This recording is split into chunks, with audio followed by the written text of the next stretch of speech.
سيد البحر السراج المضيء فوق الجبل بسم الله صاحب الوقار السكينة المكتوم جازمنا بالقاسم محمد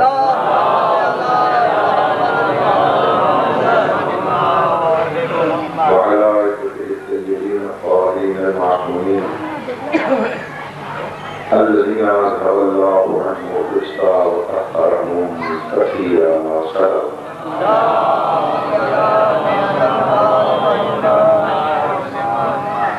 أما بعد فقد قال الله تبارك وتعالى في كلامه المبين وهو الصالحين. بسم الله الرحمن الرحيم. إنا أعطيناك الكوثر فصل لربك وانحر إن شانئك هو الأبتر. بسم الله. میری صلوات پڑھیے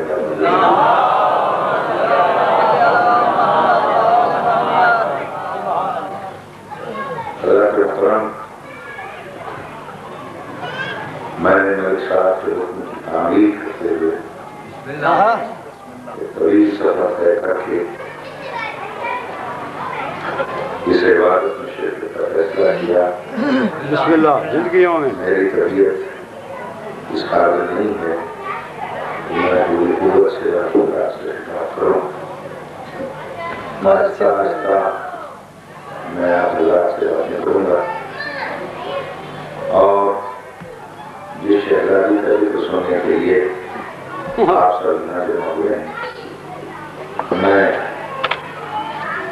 اس شہزادی کونین کا تذکرہ یہاں سے شروع کرتا ہوں کہ اللہ کا رسول جو رسولوں کا خاتم بھی ہے،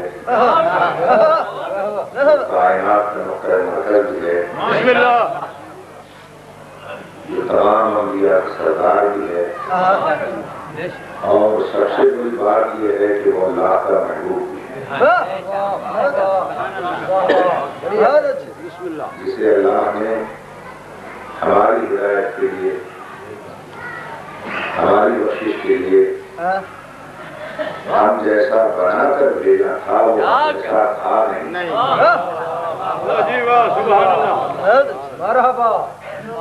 وہ ہم جیسا بن گیا. ہم جیسا ہونا اور بات ہے، ہم جیسا بن جانا اور بات.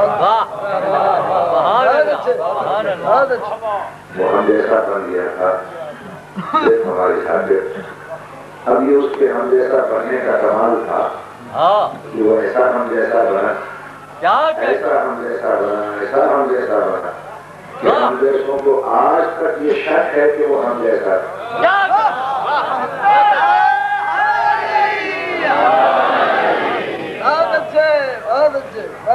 زندگیوں میں دوستان محترم،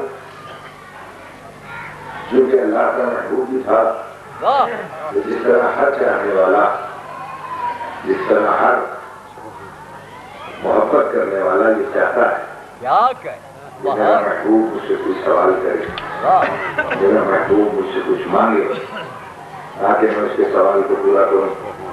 اللہ کا دل بھی یہ چاہتا تھا کہ میرا محبوب مجھ سے کچھ مانگے، میرا محبوب مجھ سے کچھ طلب کرے.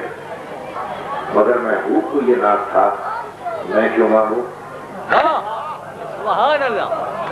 اس لیے کہ وہ محبوب ہی کیا ہوا جس کی ہر طلب مانگ سے پوری ہو. سبحان اللہ سبحان اللہ. وہ جانتا تھا کہ اگر میں کوئی شے مانگ کر لوں گا، چاہے میں کتنی بڑی مانگوں گا، وہ میری حیثیت ہی ہوگی. بسم اللہ. بہت سرکار ہوا. اور جو میرا مانگے وہ اپنی طرف سے دے گا، وہ اس کی حیثیت ہی ہو. اس نے فیصلہ کیا کہ میں نے نہیں مانگا. اللہ چاہتا ہے کہ مانگے، اس نے کہا میں نے نہیں مانگا، اس لیے کہ مجھے مانگنا آ گئی. مانگنے کا طریقہ نہیں آتا. بسم اللہ. اور کیونکہ مانگنے والوں کا حشر میرے سامنے، اس لیے نہیں مانگا. موسیٰ طور پر دیدار مانگنے گئے تھے، وہ نصرانیہ سنی کے ہوش ہو گئے. عیسیٰ اللہ سے ملاقات مانگنے گئے تھے، کی ہے. سلیمان مان بیٹھے رہتے حبلی ملک اللہ اتنا بڑا ملک دے دے. مانگا اتنا بڑا ملک. مانگنے کا نتیجہ یہ ہوا کہ میری اتنی سی انگوٹھی. مانگا ملک میری انگوٹھی. انگوٹھی پہن لی تو مالک الملک. انگوٹھی اتار دی تو سلیمان علیہ کو. کیسا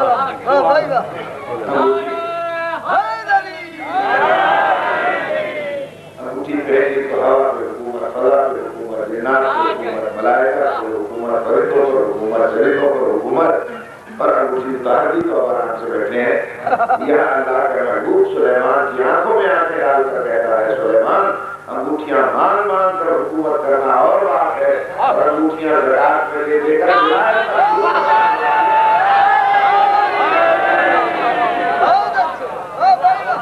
نعرہ حیدری.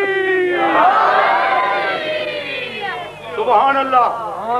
لہذا میں نے بلا مانگے اٹھو دیا.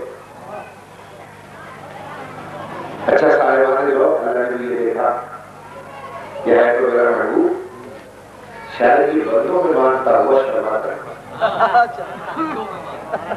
سمجھ میں آ رہی بات؟ اس نے کیا کیا؟ ایک رات کو چٹکے سے اپنے پاس بلا دیا. چل وہاں نہیں مانتا یہاں مانگے. اور وہاں پر بھی اتنا قریب کیا اسے انہوں نے نہیں. میرے حدیث قریب ہے یا اور قریب کیا اور قریب ہے یا اور قریب کیا اور قریب کیا اور قریب کیا. اتنا قریب ہوا. اب فکرہ میں کہتا ہوں معرفت رکھنے والے کو سمجھ لیں اس نے اتنا قریب بلایا اور یہ اس کی اتنا قریب ہوا کہ اس کے دل میں آیا میں دوڑ کے اس کے گلے لگ جاؤں اور اس کے گلا نہ تھا اسے دیا کرتا.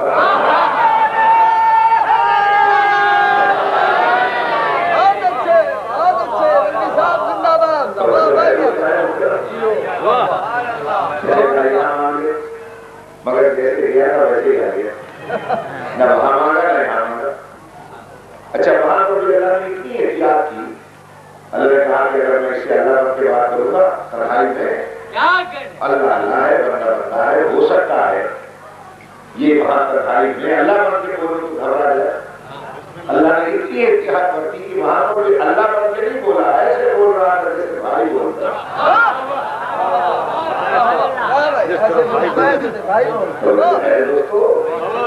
سبحان اللہ.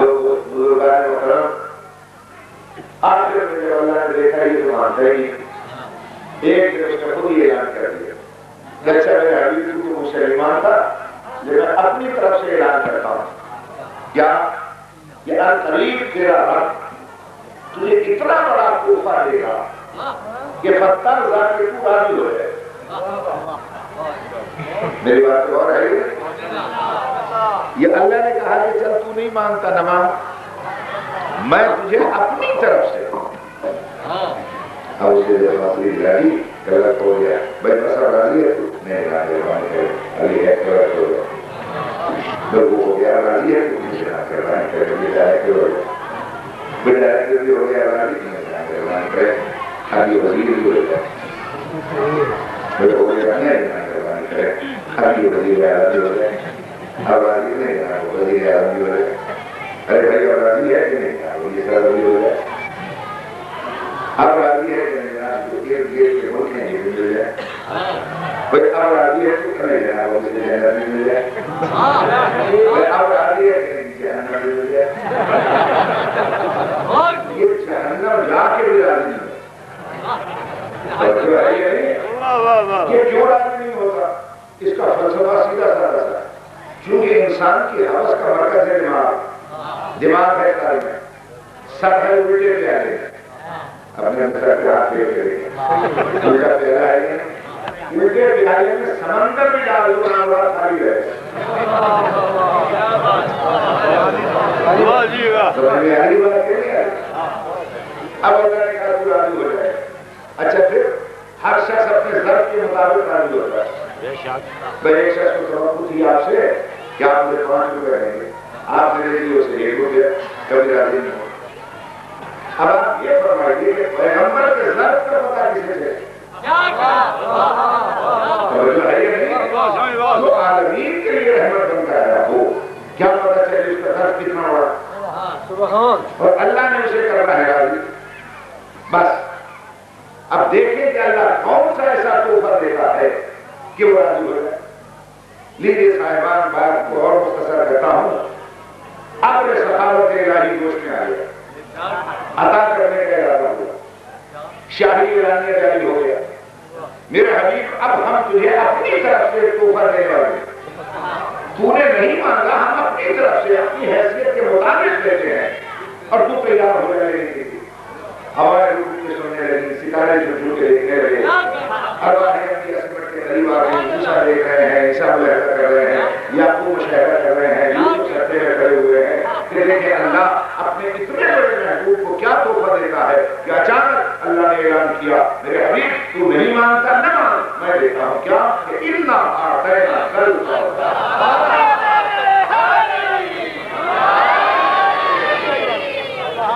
مرحبا.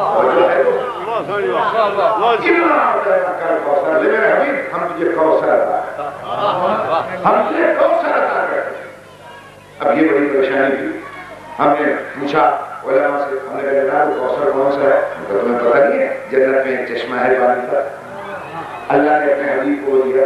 ارے پانی کا چشمہ، میں تو سن کے پانی پانی ہو گیا. کتنا اعلان کرایا، کتنا انتظار کرایا. انتظار کرانے کے بعد ساری دنیا کی توجہ سمٹ کر محفوظ کرا دی. اور دیا کیا؟ پانی کا ایک اتنا سا چشمہ جو ایک ملنگ کو نعرہ حیدری کو دے دیتا. نعرہ حیدری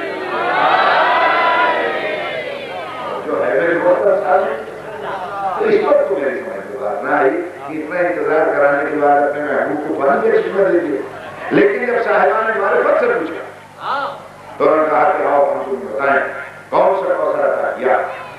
صحابہ کرام رضوان اللہ علیہم نے کہا کہ سرکار اللہ نے آپ کو کون سا ایسا نادر تحفہ عطا کیا جسے کوثر کہتے ہیں. کہا نماز تہجد کے بعد نماز صبح سے پہلے پھر ہم بتائیں. ساری کائنات سمٹ کر وہاں چلی گئی. صحابہ کرام جمع ہو گئے اور پیغمبر اکرم نے کہا دیکھو اطرفوا رؤوسکم، سر جھکا کے بیٹھ جاؤ، غضوا ابصارکم، آنکھیں بند کر کے بیٹھ جاؤ. ابھی ہم تمہیں اعلانیہ کریں بتائیں گے اللہ اعلان کہ کون سا تحفہ اللہ نے کوثر نامی عطا کیا ہے. کہ اچانک فرشتوں نے اعلان کیا سرکار تشریف لا رہے ہیں. ابو البشر میں صفت کے جلدے سموتا ہوا، نور کے خط و خال کو تقوی الہی کے اوزار میں کھاتا ہوا.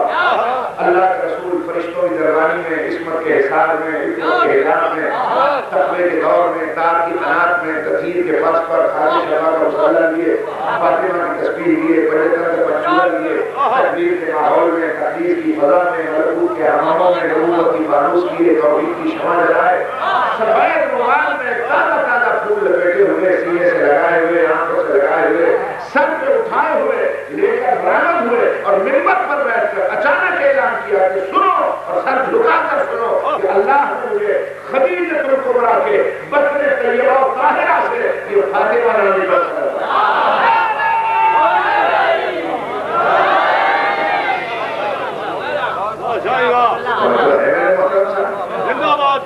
یہ مجھے فاطمہ نامی بچہ ہے. اور دیکھنا یہ نہ سمجھنا کہ فقط یہ ایک بچی ہے، یہ بچی نہیں ہے، یہ نور دیدہ نبوت ہے، یہ محرم اسرار شہادت ہے، یہ لنگر سفینہ محمد ہے، یہ ذات میں بطول ہے اور ذات میں رسول. بھئی ایک صلوات پڑھتے مل کر محمد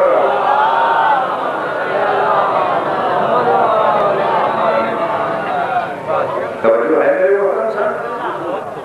اب یہاں کو یہ کہہ کہ جناب ایک بیٹی پر کائنات میں اتنا اعلان ہو گیا، جبکہ اس کی اور بہن بھی تو تھی، ان کے لیے اتنا اعلان نہیں ہوا. یہ ایک بیٹی کے لیے. اب میری سمجھ میں نہیں آیا.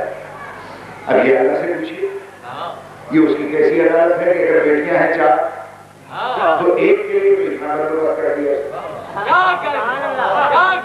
اور جو ہے اور باقیوں کے لیے کوئی بھی نہیں آتا، باقیوں کے لیے کچھ بھی نہ تھا.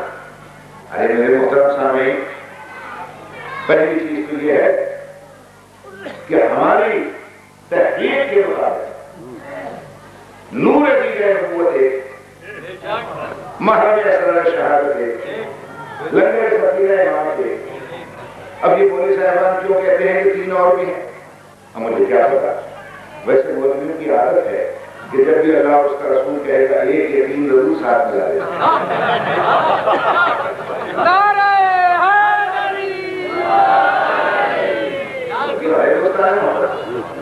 اب یہ کیسے ہمارے نگاہوں میں کیسے ہے تو اس کا فیصلہ آپ سب کر لیجیے۔ میں لمبی چوڑی تقریر کرنے کا عادی نہیں ہوں، میری تو طالب علمانہ باتیں ہوتی ہیں۔ ایک ذرا سا حساب کتاب ہے، ذرا حساب کتاب کر کے مجھے بتا دیجیے کہ 1 نہیں ہے 4۔ دوستو، پیغمبر اکرم کی شادی ہوئی ہے جناب خدیجہ الکبریٰ سے، توجہ ہے۔ سرکار کی عمر مبارک اس وقت تھی 25 سال۔ بڑے غور سے سنیں، کیا عمر تھی؟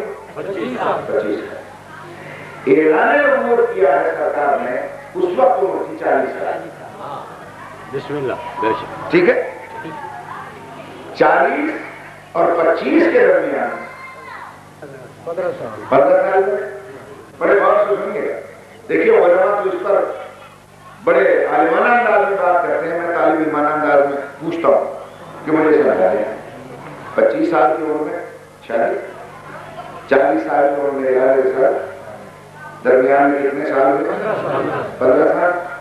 یہ علماء کا متفقہ فیصلہ ہے کہ شادی کے 5 سال تک کوئی اولاد نہیں،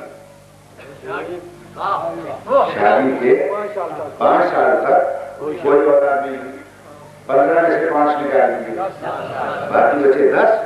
ٹھیک ہے، اعلان رسالت سے 4 سال پہلے سب کی شادیاں کرنی پڑیں گی۔ اعلان رسالت سے 4 سال پہلے سب کی شادیاں کرنی، ٹھیک ہے، 10 میں سے 4 نکال دیجیے، 6 بچ گئے۔ اللہ نے پہلی اولاد بیٹا دیا حاصل، ٹھیک ہے، پھر دوسرا دیا طیب، پہلے بیٹے کے لیے 1 سال نکال دیجیے، 6 میں سے 5، دوسرا بیٹا ہوگا 1 سال اس کا نکال دیجیے، 4، ٹھیک ہے نا، بولنے کا کتنے سال بچے؟ 4۔ آپ سب پڑھے لکھے بیٹھے ہیں، مجھے اس حساب سے بتا دیجیے وہ کون سا موضوع ہے مولوی صاحبان کے پاس کہ 4 سال میں 4 بیٹیاں پیدا بھی ہوں، جوان بھی ہو جائیں، شادی بھی ہو جائے، بیاہ بھی ہو جائے،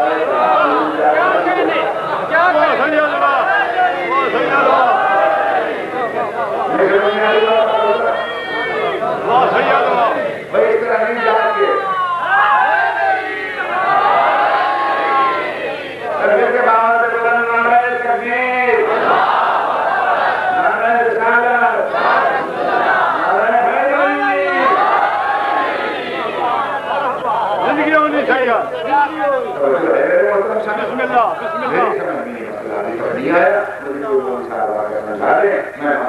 تیار ہو جاتا ہوں۔ اور پھر ایک بیٹی کے لیے تو اتنا اہتمام ہے کہ جب آتی ہے پیغمبر تعلیم کے لیے اور ایک بیٹی کے لیے اتنا اہتمام ہے کہ اگر پوچھا گیا کہ مرد ہے کون ہے تو کہا سے جو ہے وہ تو یہ نہیں ہے، ساری دنیا اس بیٹی کا رشتہ مانگنے آئی کہ سرکار ہر آنے والا چاہتا ہے کہ کا رشتہ ہمارے گھر میں ہو جائے، تو سرکار ارشاد فرماتے ہیں کہ مجھے فاطمہ کے رشتے کا اختیار نہیں ہے، مجھے فاطمہ کے رشتے کا اختیار نہیں ہے۔ ارے کائنات کے ذرے ذرے پہ اختیار ہے، بڑا پہ اختیار، بڑا پہ اختیار، زمین پہ اختیار، آسمان پہ اختیار، اور بیٹی پر ہر بات پہ اختیار، اور بیٹی پر اختیار ہے کہاں؟ اس لیے کہ میں ہوں رسول، میرا کام ہے مسلمان بنانا، یہ ہے معصومہ۔ بسم اللہ، 6 بچے، اللہ نے پہلی اولاد بیٹا دیا حاصل، ٹھیک ہے، پھر دوسرا دیا طیب، پہلے بیٹے کے لیے 6 میں سے 5، دوسرا بیٹا ہوگا 1 سال اس کا نکال دیجیے، 4، ٹھیک ہے نا؟ وہ بھی نکل کے آخری کتنے سال بچے؟ 4. آپ سب پڑھے لکھے بیٹھے ہیں، مجھے اس حساب سے بتا دیجئے وہ کون سا موجودہ ہے مودی صاحبان کے پاس کہ 4 سال میں 4 بیٹیاں پیدا بھی ہوں، جوان بھی ہو جائیں، شادی بھی ہو جائے، بیٹا بھی ہو جائے، ہو جائے۔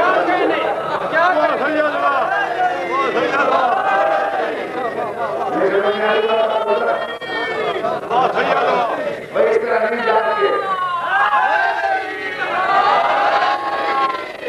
میرے کے بابا سے بولا نعرہ تکبیر، نعرہ رسالت،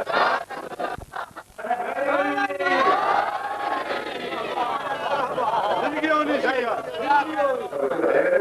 بسم اللہ میں ماننے کے لیے تیار ہو جاتا ہوں۔ اور پھر ایک بیٹی کے لیے تو اتنا اہتمام ہے کہ جب آتی ہے پیغمبر تعلیم کے لیے اور ایک بیٹی کے لیے اتنا اہتمام ہے کہ اگر پوچھا گیا کہ مرکز اہل بیت کون ہے تو کہاں سے یہ رہتا ہے؟ تو جو ہے اس کو یہ نہیں ہے، ساری دنیا اس بیٹی کا رشتہ مانگنے آئی کہ سرکار ہر خانہ والا چاہتا ہے کہ اس لیے کا رشتہ ہمارے گھر میں ہو جائے۔ تو سرکار ارشاد فرماتے ہیں کہ مجھے فاطمہ کے رشتے کا اختیار نہیں ہے۔ میں توجہ فرمائیے، مجھے فاطمہ کے رشتے کا اختیار نہیں ہے۔ ارے کائنات کے ذرے ذرے پہ اختیار ہے، ہوا پہ اختیار، فضا پہ اختیار، زمین پہ اختیار، آسمان پہ اختیار، اور بیٹی پر ہر بات پہ اختیار، اور بیٹی پر اختیار ہے کہاں؟ کہا اس لیے کہ میں ہوں رسول، میرا کام ہے مسلمان بنانا۔ یہ ہے معصومہ، معصوم اللہ بناتا ہے، میں مسلمان بناتا ہوں، معصوم اللہ بناتا ہے۔ معصومہ کی شادی غیر معصوم سے ہو نہیں سکتی، جسے اللہ معصومہ بنائے گا وہی معصوم سے شادی کرے گا، اختیار اس کے پاس ہے، میرے پاس تو ہے۔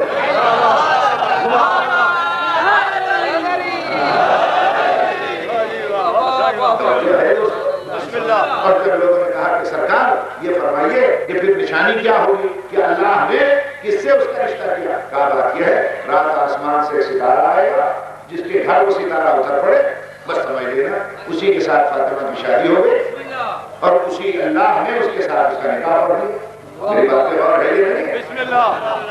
میری سمجھ میں یہ عدالت نہیں آئی کہ آپ حضرات خود سوچیں کہ فرض کیجئے اگر 3-4 بیٹیاں ہوں، ایک بیٹی کے لیے تو آپ جہیز میں فریج بھی دے دیں، ریڈیو بھی دے دیں، ٹی وی بھی دے دیں، گھر بھی دے دیں، بنگلے بھی دے دیں، کوٹھیاں بھی دے دیں، اور بڑے بڑے لوگوں کو بھی بلا لیں، اور باقیوں کو چپ کر کے گھر سے رخصت کر دیں، صرف ایک جوڑے میں، ٹھیک ہے یا نہیں؟ تو ساری زندگی وہ کہے گی ہمارا باپ بڑا ظالم ہے۔ بالکل کہے گی یا نہیں کہے گی؟ ارے میری سمجھ میں رسول کی عدالت کیوں مشکوک کرتے ہو کہ ایک بیٹی کے لیے تو آسمان سے ستارہ آیا اور باقی کسی کے لیے ستارہ چھوارا بھی نہ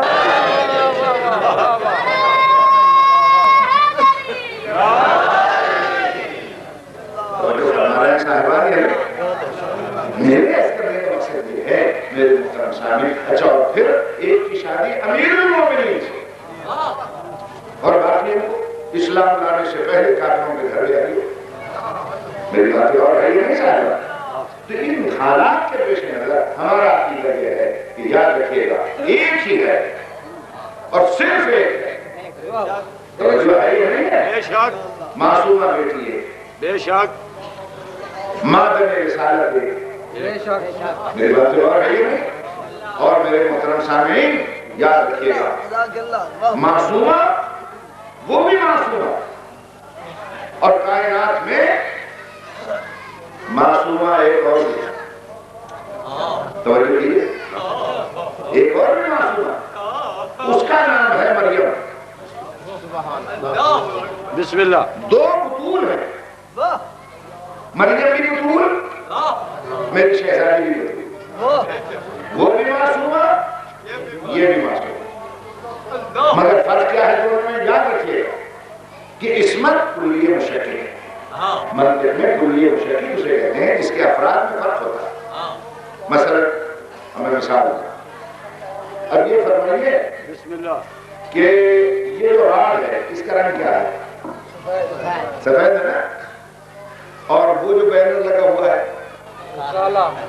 نا، وہ کپڑا جو ہے سبز و لال وہ بھی سفید ہے، کپڑا سفید، یہ بھی سفید، اور یہ جو دیوار کا کونا ہے سامنے اس کا رنگ بھی سفید، اور سورج کی روشنی کا سفید، ٹھیک ہے نا؟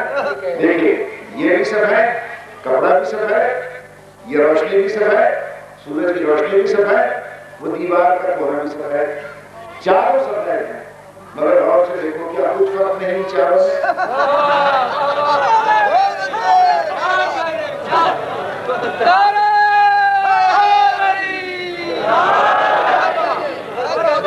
کیا چاروں ایکو ہیں؟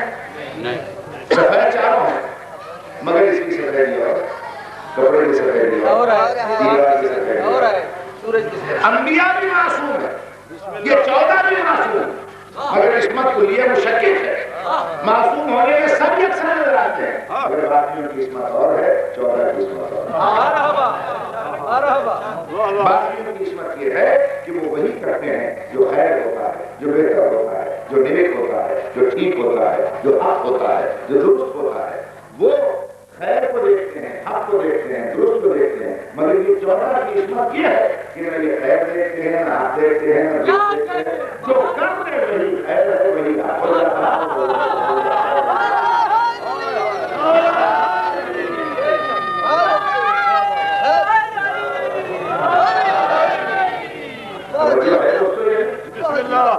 میرے محترم سامعین، بطول مریم بھی، بطول میری شہزادی کونین بھی، مگر دونوں کی عصمت پر بڑا فرق۔ مریم کے پاس صرف اتنی عصمت ہے کہ جو صرف عیسیٰ تک چل کے ختم ہو گئی۔ جاگ رہے ہیں سو رہے ہیں؟ مریم کے پاس صرف اتنا عصمت تھی کہ جو ایک نسل پہ ختم ہو گئی، اور میری شہزادی جو بطول ہے معصومہ، اس کے پاس اتنا بڑا خزینہ عصمت ہے، اتنا بڑا ذخیرہ عصمت ہے کہ 11 نسلوں تک چل کے بھی آج تک آئے۔ سمجھ میں آ رہی بات نہیں ہے؟ ابھی صحیح تعارف میں نہیں کروا سکا۔ دیکھیے مریم کا اور عیسیٰ کا اللہ نے تعارف کروایا قرآن، اور کس انداز میں کروایا؟ عجیب و غریب تعارف۔ ارشاد فرمایا وَكَانَا يَأْكُلَانِ الطَّعَامَ، عیسیٰ اور مریم یہ کھانا کھاتے تھے، اور عیسیٰ اور مریم کھانا کھاتے تھے۔ ایسا یہ کیا تعارف ہوا؟ یہ تعارف تو میری سمجھ نہیں ہے۔ اسٹیج سیکٹری صاحب اعلان کریں آج ایسا مولوی آئے ہیں جو کھانا کھاتا ہے، تو آپ پوچھیں گے آپ کے لیے ساری دنیا کھانا کھاتی ہے، مولوی کھاتا ہے؟ ہاں، اگر آپ یہ کہیں ایسا مولوی آئے ہیں جو مثلا آم کھاتا ہے کہ نہیں کھاتا ہے، آپ کہیں ٹھیک ہے، فصلی چیزیں ہیں، یہ ہو سکتا ہے اس فصل کی چیز آم پسند ہو کھاتا ہو، لیکن اگر یہ کہیں کھانا کھاتا ہے یہ کیا بات ہے؟ مگر قرآن حکمت سے خالی نہیں، قرآن کوئی بات نہیں کرتا جب تک اس کے اندر کوئی معنویت اور معرفت کی بات۔ یہ کیوں تعارف کروایا قرآن میں عیسیٰ اور مریم کے لیے کہ کھانا کھاتے ہیں؟ مسئلہ یہ ہے کہ چونکہ اس کے ماننے والے عیسائی نصارہ عیسیٰ اور مریم دونوں کو خدائی میں شریک مانتے، سمجھ میں آ رہی بات؟ وہ یہ کہتے تھے کہ عیسیٰ بھی خدا ہے، جناب مریم بھی خدا ہے، اللہ بھی خدا ہے، 3 in 1، 1 in 3 کے آئے، ایک 3 میں ہے 3 ہے۔ تو چونکہ عیسیٰ اور مریم کو خدا مانتے تھے، اللہ نے بڑی آسانی سے تردید کر دی کہ بھیا تم جنہیں خدا مانتے ہو وہ تو کھانا کھاتا ہے، نہیں سمجھ رہے؟ اللہ نہ کھاتا ہے نہ پیتا ہے، یہ کیسے خدا ہے جو کھانا کھاتے ہیں؟ توجہ ہے یہ نہیں ہے؟ بس اگر آپ چاہتے ہیں تو میں بیان کو سمیٹتا ہوں۔ جب اس معصوم گھرانے کا تعارف کروایا ہے عیسیٰ مریم کا، تو اعلان کیا یہ کھانا کھاتے ہیں، اور جب ہمارے معصوموں کا تعارف کروایا شہزادی کونین کا، تو اللہ نے یوں اعلان کیا کہ یہ کھانا کھاتے نہیں ہیں، وہ یطعمون الطعام، وہ کھانا کھلاتے ہیں۔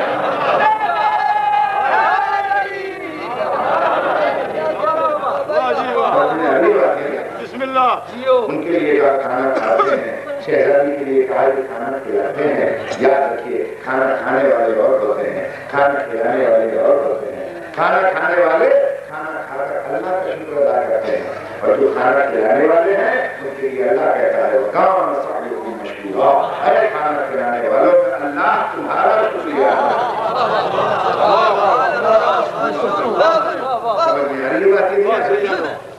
دیکھیے ساری زندگی مریم اور عیسیٰ معصوم رہے، عیسیٰ نے تبلیغیں بھی کی اور مریم نے ساری زندگی عبادت میں گزاری، مگر کہیں پورے قرآن میں ان کے لیے نہیں آیا کہ جنت کے مالک بھی وہ ہو گئے، جو ہے یہ نہیں ہے۔ اور یہ جو کھانا کھلانے والے ان کے لیے اللہ کو اعلان کرنا پڑا وَجَزَاهُمْ بِمَا صَبَرُوا جَنَّةً وَحَرِيرًا، کہ جنت اور حریر جنت میں نے فاطمہ اس کے شوہر اور اس کے بیٹوں کے لیے جزا میں دے دی۔ بسم اللہ بسم اللہ کیجئے گا، دیکھیے یہ سورہ العطا یہ انتقالی دستاویز ہے ان کے نام، یہ جنت کی رجسٹری ہے ان کے نام، یہ جنت کا بیانامہ ہے ان کے نام۔ ساری دنیا میں جنت جنت لگائے ہوئے ہے کہ ہم جنت میں جائیں گے، ہم جنت میں جائیں گے، اور ہر وہ بھی بیچ رہا ہے کہ آؤ میں جنت بیچتا ہوں، خرید لو۔ لیکن یہ تو عام دیہاتی بھی بہتر جانتا ہے، کم از کم کسی شے کو خریدنے سے پہلے یہ تو دیکھ لو کہ ملکیت کس کی۔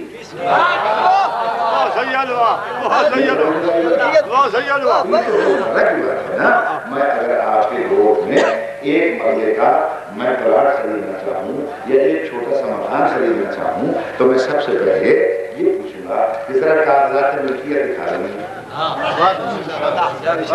کاغذات ملکیت دکھا دو کہ تمہارے نام ہے بھی ہے نہیں۔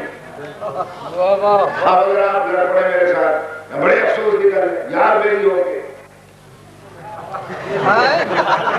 کاغذات مانگ رہے یار میری ہو کے مانگ رہے کاغذات، اور بابا تو اور میں یار میری ہو سکتا ہے یہ تو نسلوں میں چلے گی،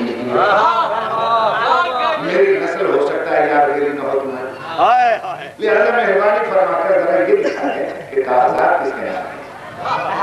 کیوں بزرگان محترم یہ سوچ کے بتائیے گا کہ آپ ایک مرلے کا رقبہ خریدتے وقت کاغذات دیکھتے ہیں ملکیت کے، ایک چھوٹا سا مکان خریدتے وقت ملکیت کی کاغذات دیکھتے ہیں۔ مولوی صاحبان جنت میں اشتراک کتنے کیوں اتنے اندھے ہو جاتے ہیں کہ وہ یہ بھی نہیں دکھاتے کہ جنت کے کاغذات کن کے نام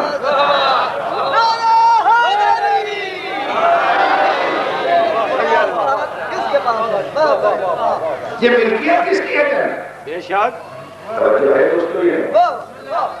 اور جب ہم نے ان سے پوچھا جن کے نام ہے جنت کی ملکیت، جن کو اللہ نے جنت جزا میں دی ہے، دیکھیے عطا میں نہیں، اللہ کہتا ہے فَجَزَاهُمْ بِمَا صَبَرُوا۔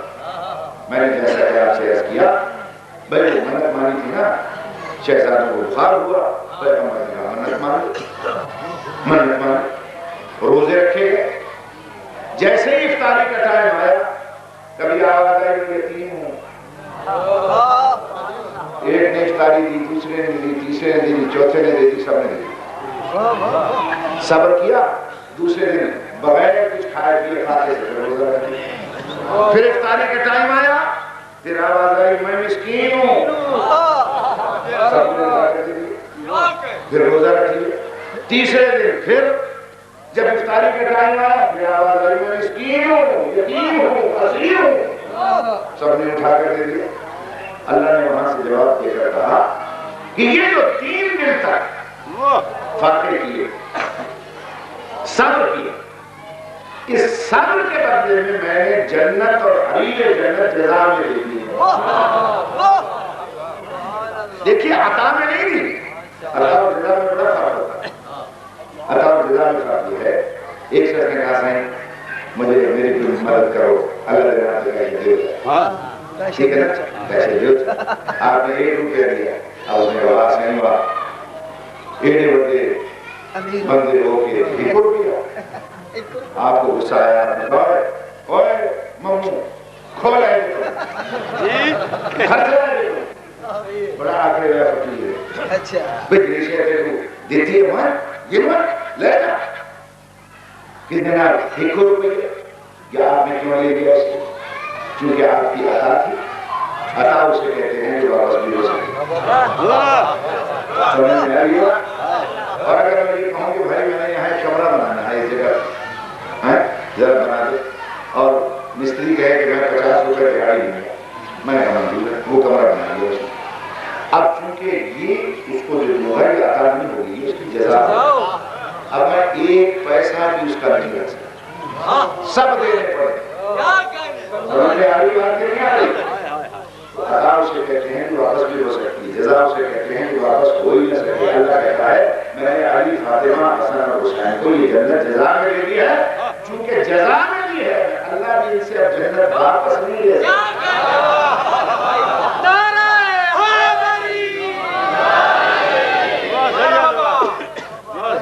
فَجَزَاهُمْ بِمَا صَبَرُوا جَنَّةً وَحَرِيرًا یہ جنت اور حریر جنت میں نے جزا میں دے دی ہے اچھا مزے کی بات یہ ہے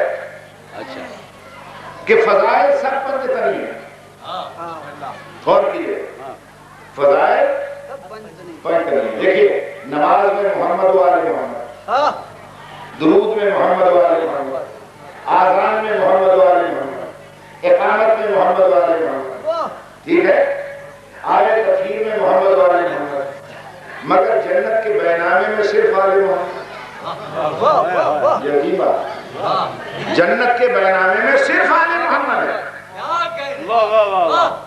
ارے میرے چہرے میں مجھے آپ کسی تفسیر میں دکھائیں کسی حدیث میں دکھا دیں کہ جنت کے بینامے میں جو روٹیاں بھی ہیں پیغمبر نے بھی روزہ رکھا ہو پیغمبر کی روٹیاں بھی اس میں شریک بھی ہوں پیغمبر کو تو کہتا چلے گا کہ تم منت مان لو روزے رکھو اب پیغمبر کی روٹیاں کیوں نہیں شامل ہوئی پیغمبر نے کیوں نہیں روزہ رکھا مجھے کیا پتا ہائی کمان کی پالیسی کبھی کبھی سے لڑا کیوں آ جائے گا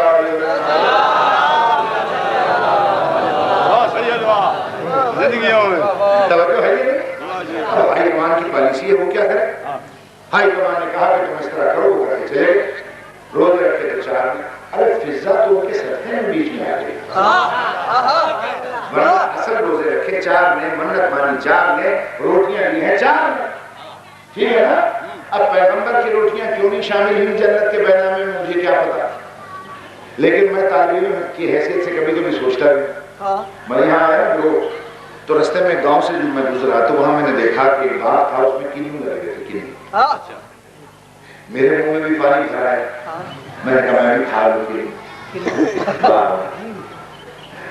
میں نے مالی سے پوچھا میں نے کہا مالی کیا میں کنو توڑ سکتا ہوں اس نے کہا صحیح بے شک کھاؤ پر اسائیں باپ بیچ چھوڑ سکتے جو ہے ہم نے یہ باپ بیچ لیا میں نے پوچھا خریدار کون کون اب اس نے 5 نام لیے اچھا 5 آدمیوں نے خریدا اب جب 5 کا میں نے جائزہ لیا تو اس میں سے 4 کے ساتھ تو میری مخالفت تھی اچھا اچھا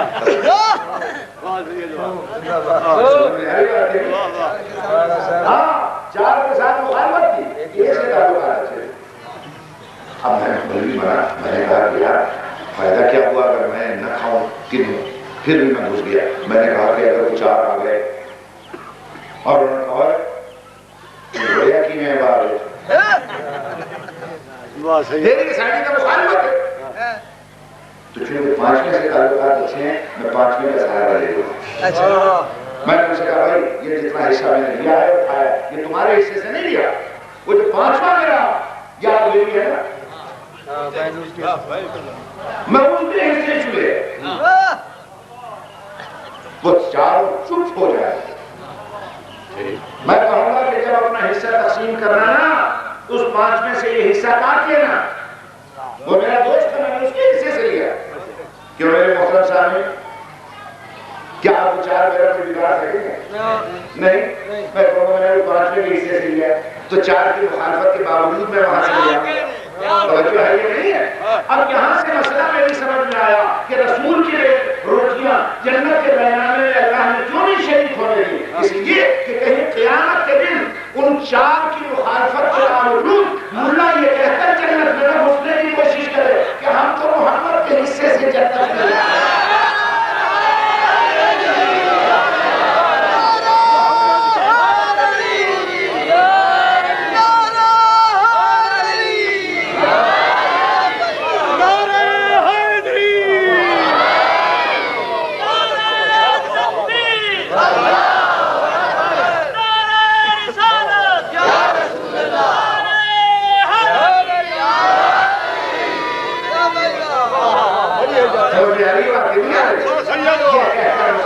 جنت میں نہ گھسنے کی کوشش کرے کہ ہم تو محمد کے حصے سے جا رہے ہیں جنت میں، چاروں کی مخالفت کے باوجود جنت میں ہم چلے جائیں گے محمد کی آن لے کر۔ اللہ نے کہا میرے حبیب نہ تیری روٹیاں جنت کے بیانات میں شامل ہو نہ تیرا سہارا لے کر کوئی جنت میں گھسے۔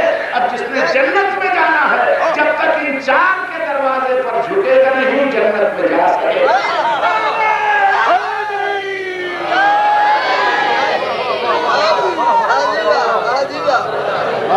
واہ صحیح واہ رضوی صاحب زندہ باد واہ صحیح واہ ذرا میرے کہا آج بلند سلوات پڑھتے ہیں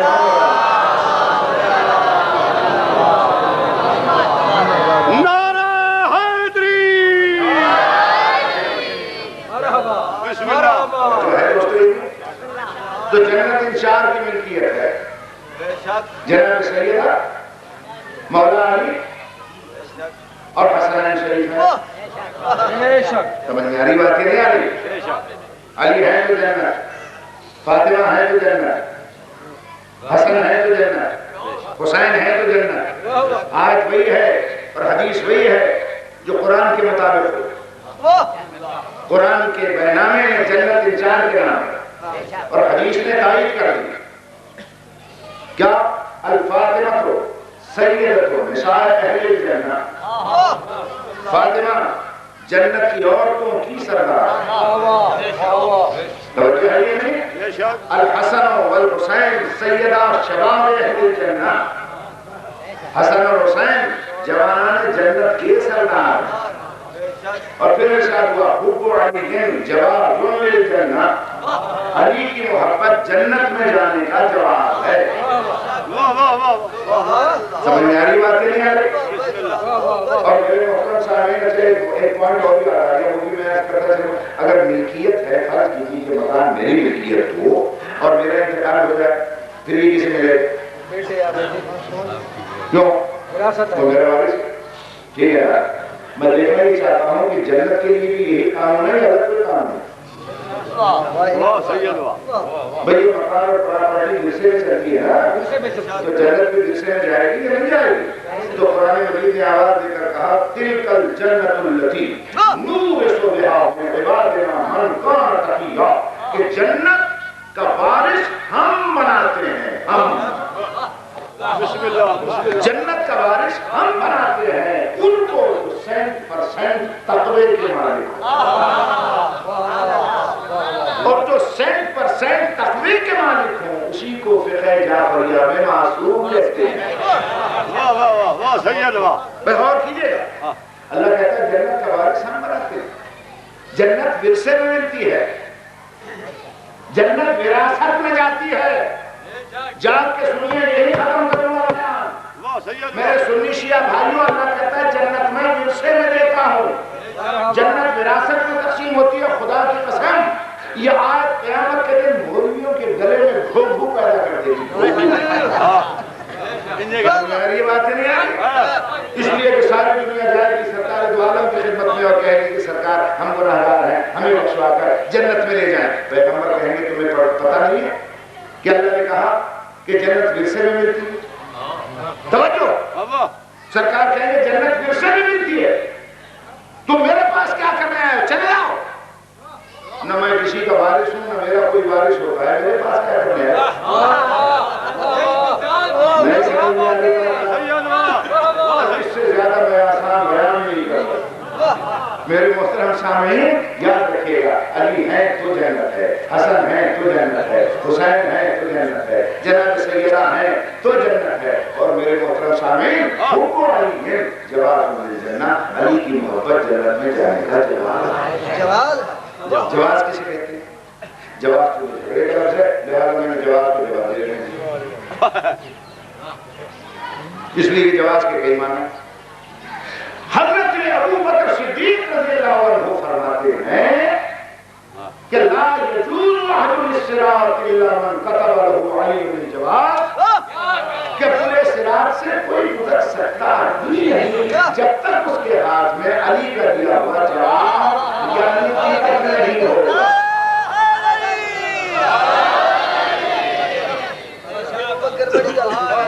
میں حضرت ابو بکر کو اسی لیے صدیق مانتا ہوں، انہوں نے تصدیق کی اس بات کی کہ علی کی ٹکٹ کے بغیر جنت میں جانے کا سوال ہی پیدا نہیں۔ سمجھ آ رہی بات نہیں آ رہی؟ انہوں نے کہا کہ جب تک علی کے ہاتھ کا ٹکٹ نہیں ہوگا جنت میں نہیں جا سکتا۔ اللہ سے دعا کرے کوئی بے ٹکٹا مسافر پکڑا نہ جائے۔ سمجھ میں آ رہی ہے؟ بے ٹکٹے مسافر کہاں کہاں چھپتے ہیں؟ محبت کی تہذیب اجازت نہیں دیتی کہ میں بتاؤں، توجہ ہے دوستو یہ نہیں؟ کہاں کہاں چھپتے پھرتے ہیں بے ٹکٹے مسافر، اور ایسے ایسے بھی ہیں جو کہیں چھپ نہیں سکتے تو وہ نماز کا سہارا لے لیتے ہیں، جہاں ٹی ٹی کو دیکھا ہوں اللہ اکبر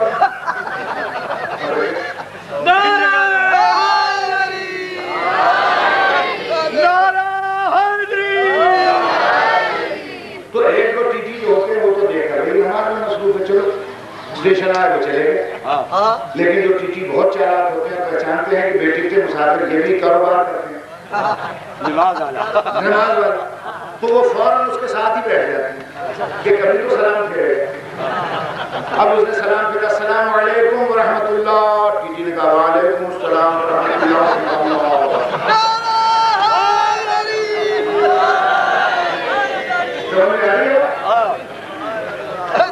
پھر وہ بیٹھا، اب ٹی ٹی بیٹھا، وہ نماز پڑھا، اور جیسے ہی اس نے سلام السلام علیکم ورحمۃ اللہ، وعلیکم السلام ورحمۃ اللہ۔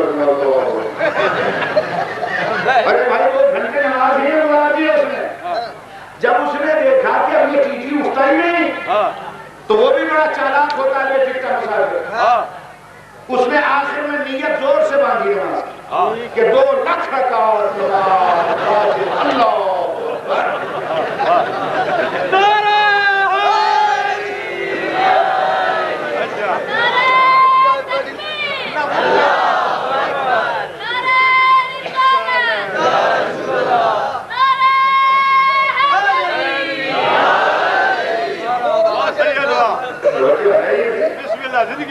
اب کون 2 لکھ رکعت نماز کر بیٹھے گا؟ زندگی بھی ختم ہو گئی۔ اور ہے دوستو میرے کہنے کا مقصد یہ ہے کہ یہاں تو کاروبار چل جاتا ہے مگر جنت میں حضرت ابو بکر فرماتے ہیں جانے کا سوال ہی پیدا نہیں جب تک علی کے ہاتھ کا ٹکٹ نہیں ہو۔ توجہ ہے یہ نہیں ہے؟ اور لوگ کہتے ہیں جی علی تو چھوٹا ہے، علی چھوٹا، اچھا بھائی علی چھوٹا ہے عمر میں تو جس نے روایت بیان کی وہ تو بزرگ ہیں، نہیں سمجھ میں آئے بھائی وہ تو بزرگ ہیں، بھائی جب ٹکٹ ہی نہیں ہے تو چھوٹے بزرگ کا کیا سوال ہے؟ میں تو ریلوے اسٹیشن پر دیکھتا ہوں کہ بڑے بڑے بزرگ 80 سال 90 سال کے آئے ہوئے پگڑیاں بغل میں ہیں، لاٹھی ہاتھ میں ہے، یہ دیکھو گھنٹی کھلی، کھڑکی کھلی، ٹکٹ گھر میں۔ اب وہ 90 سال کا بزرگ آگے بڑھا، اس نے غور سے اندر دیکھا تو ایک نوجوان لڑکا بالکل تازہ میٹرک پاس آ کر وہ ٹکٹ دے رہا، تو وہ بزرگ اس بچے سے کہتا ہے بابو ٹکٹ سے سمجھ میں آ رہی بات یہی کہتا ہے نا بابو ٹکٹ سے، حالانکہ بابو تو وہ ہے جو آج کھڑا بزرگ ہے، وہ تو بچہ ہے مگر ٹکٹ کے لیے اسے بابو کہنا پڑا۔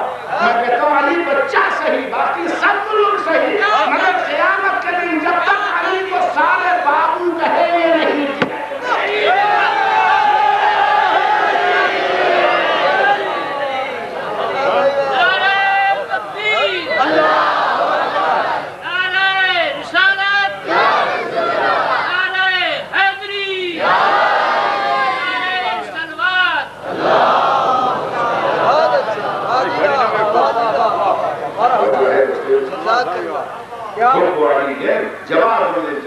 علی کی محبت جنت میں جانے کا جواز ہے. تو جواز کے ایک معنی ٹکٹ ہیں. اچھا ماڈرن عربی ہے آج کل اس میں جب میں پاسپورٹ لینے گیا تو اس پر لکھا ہوتا رقم جواز پاسپورٹ نمبر. اچھا جس کے بعد میں پاسپورٹ دیکھیے گا رقم جواز پاسپورٹ نمبر. جدید عربی میں ماڈرن عربی میں جواز کے معنی ہے پاسپورٹ. سمجھ میں آئی کیا معنی ہے جواز پاسپورٹ. تو آپ فرمان پیغمبر کا ترجمہ کیجیے حدیث شریف حب علی جواز للجنہ. علی کی محبت جنت میں جانے کا جواز ہے. کیا مطلب جنت میں جانے کا پاسپورٹ. مرحبا قرآنی عربی میں ٹکٹ عربی میں پاسپورٹ جنت میں جانے کا پاسپورٹ.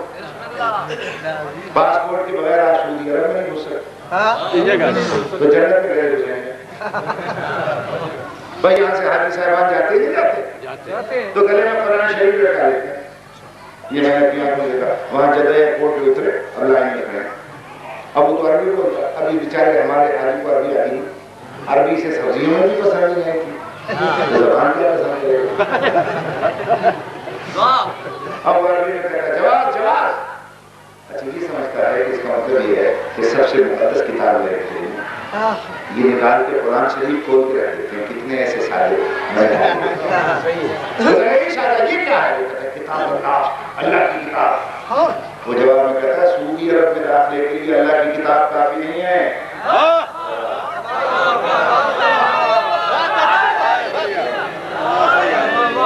ارے میری سمجھ میں نہیں آیا کہ جو کتاب بولنا سعودی بارڈر پہ کافی نہیں ہے وہ جنت کی سرحد پہ کیسے کافی ہے. بسم اللہ. جواب جواب یہ جواب میں نے اس کے کان میں کہا میں نے کہا بابا پاسپورٹ تو میں خطوئی میں ہاتھ ڈال کے کھینچا اور نکال کے سامنے رکھا. اب اس نے کہا بالکل ٹھیک. اس نے برقع الٹا اور اس نے کہا میں تاشیرہ پاسپورٹ تو ہے ویزا کدھر ہے ویزا کدھر ہے. اس نے کہا کہ یہ ویزا اس نے کہا ہمارا ایک نمائندہ تمہارے وہاں رہتا ہے پاکستان سعودی عرب کا سفیر. جب تک اس کے دستخط اور مہر کا ویزا نہیں ہوگا یہ پاسپورٹ کا نہیں ہے.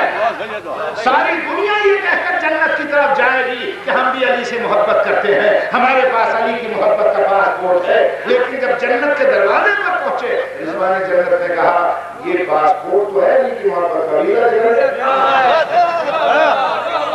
ہے کہ وہ کیا ہوتا ہے کہ جنت کا ایک نمائندہ تمہاری دنیا میں ہمیشہ رہا ہے جب تک امام زمانہ کے دستخط اور مہر کا ویزا نہیں ہوتا.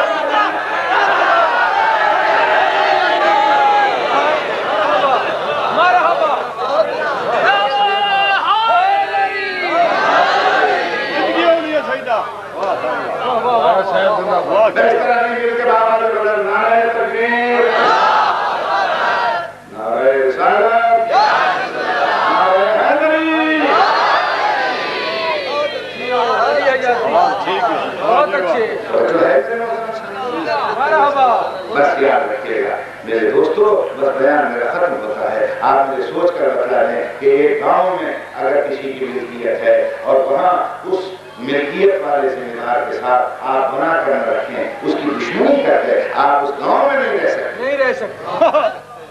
تو جس جنت کی ملکہ سے لیا بتائیں کیا آپ اس کی مخالفت کرتے پھر جنت کو جانے کی آس لگائے ہیں. خدا کی قسم چونکہ جنت کی ملکہ ہے وہ یہی وجہ ہے کہ جنت میں رسول امت کو بھی بھیجنا تو ملکہ کی اجازت ضروری ہے.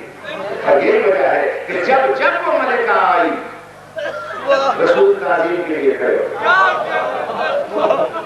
کل لما کا خلق فاطمہ جب جناب سید آئیں قام رسول اللہ پیغمبر تعظیم کے لیے کھڑے ہو گئے. یہ نہیں ہے کہ جب پیدل چل کے آئی تو کھڑے ہوئے نہیں. روایات میں ہے سال 1.5 سال کی تھی گھٹنیوں چل کے آئیں تو رسول کھڑے ہو.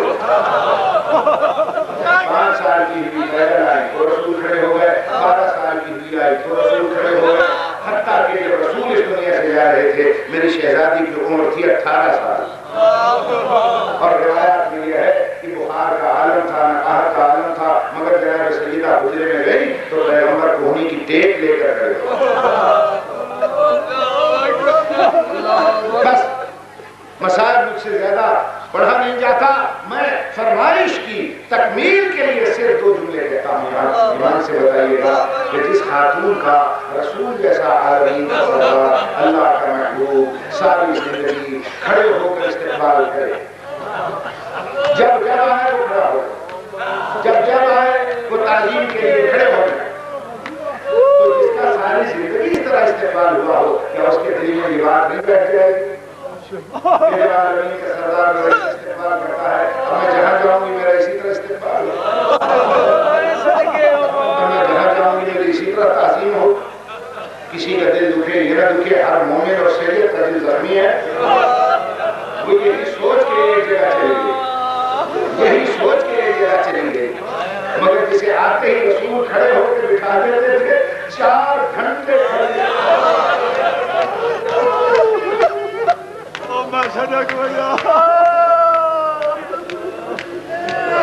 4 گھنٹے کھڑی رہی، کسی کی زبان سے نہ نکلا رسول کی بیٹی تھک گئی ہوگی تو چلو کوئی کہتے تھا آپ کیوں آ گئے، ہم آپ کے دروازے پہ آ جائیں، مگر رحمت کی بیٹی تھی، رحمت کے لہجے میں بول رہی تھی، طبیعت میں غصہ نہیں، مزاج میں تیزی نہیں، لہجے میں کندی نہیں، بڑے آرام سے کہہ رہی تھی، میرے باپ کے دوستو، میرے باپ کے صحابیوں، مجھے پہچانو، میں فاطمہ،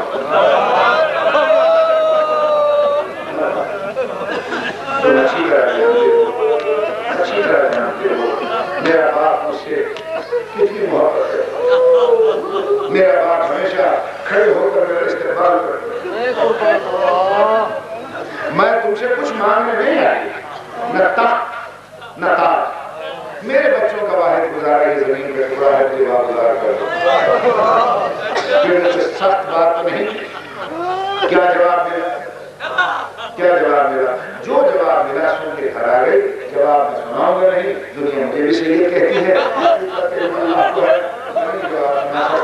جو جواب ملا گھر آ گئی، گھر کے دروازے پہ کھڑی تھی چھوٹی فاطمہ، اس نے بسم اللہ کہہ کے ماں کا استقبال کیا اور صرف اتنا پوچھا،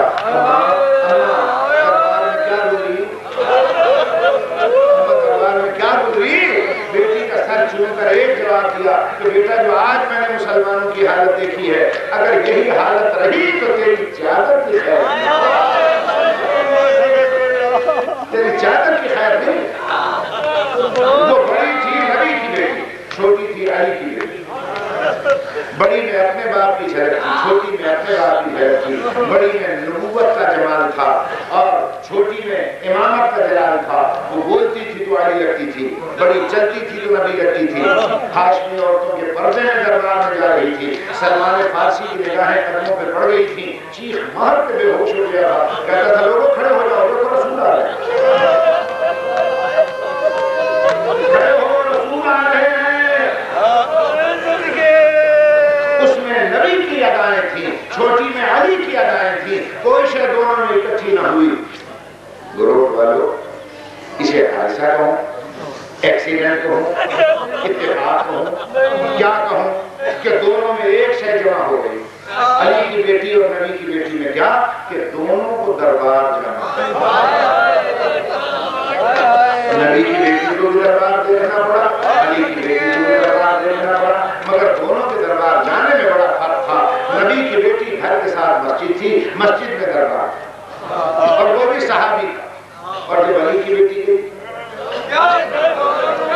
یہاں سے بتانا کیا تو گھر کے ساتھ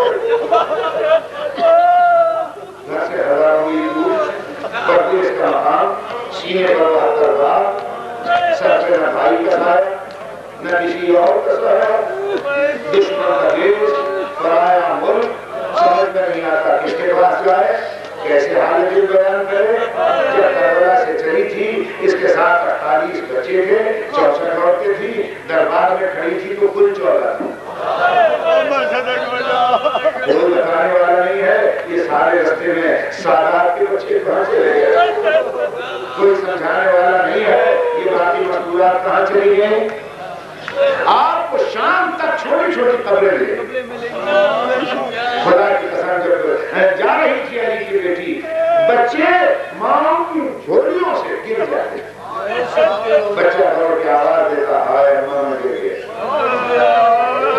بیویاں کہتی سید سجاد دیکھو بچے گر گئے, قافلہ روک دو. مگر ظالم مٹھوں پہ اتنا بھگاتے تھے, کوئی بچہ پاؤں تلے آتا شہید ہو گیا, کوئی جنگل میں پیاسا شہید ہو گیا. کیوں بھائی سنی شیعہ امام سے بتانا, جب یہ بچے گر رہے تھے کہاں بیٹھے تھے؟ ماؤں کی جھولیوں میں. تو جب کوئی بچہ گرتا تھا تو مائیں پکڑ کیوں نہ لیتی؟ بولو میں سید تم سے پوچھتا ہوں کہ بچہ گر رہا ہے تو مائیں کیوں نہ پکڑ لیتی تھی؟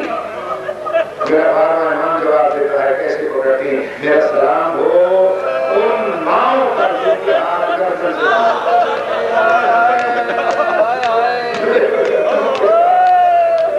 بچے شہید ہو گئے. علی کی بیٹی چل کر وہاں پہنچ گئی کہ جسے آج آپ دمشق کہتے ہیں, جسے آج آپ شام کہتے ہیں. مجھے اسی معظمہ کی قسم ہے جو 9 میل پیدل چل کے آئی تھی, مجھے اسی کی قسم ہے کہ جب وہ دمشق کے چوک میں پہنچی ہے. اب میں صاحبان معرفت کے لیے کھلا میں پڑھ نہیں سکتا, اشارے سے گزر جاؤں گا. اس کو ملکہ یثرب سمجھ کر اتنے پھول برسائے گئے, پھولوں کی اتنی بارش ہوئی کہ علی کی بیٹی چل نہ سکی. دمشق کے چوک میں گھٹنے پہ سر رکھے گئے. سمجھ میں آ گئی بات؟ اللہ آپ کو شام لے جائے دوستو, اور یہ فقیر یاد آئے تو دعا کرنا. جس چوک میں علی کی بیٹی پھولوں کی بارش میں چل نہیں سکی, آج وہیں پر بورڈ لگا ہوا ہے. یہ علی کی بیٹی کے فتح کا اثر دیکھو, اسی چوک میں بورڈ لگا ہوا ہے, اور اس پر کیا لکھا ہوا ہے؟ اہلاً و سہلاً و مرحبا سیدہ زینب ترحب بکم. شام میں آنے والوں آؤ, میں زینب تمہارا استقبال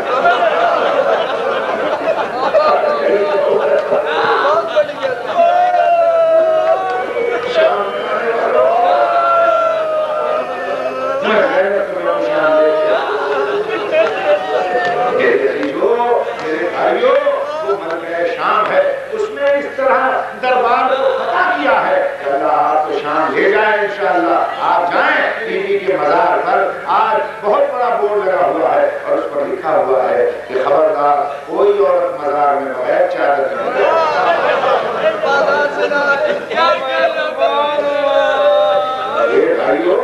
آج لکھا ہوا ہے کوئی عورت بغیر چادر کے مزار اقدس میں نہ جائے. میری سمجھ میں بات نہیں آئی کہ چادریں لٹکی ہوئی ہیں. جو خاتون جاتی ہے پہلے چادر سر پہ لیتی ہے, پھر مزار میں زیارت کے لیے جاتی ہے.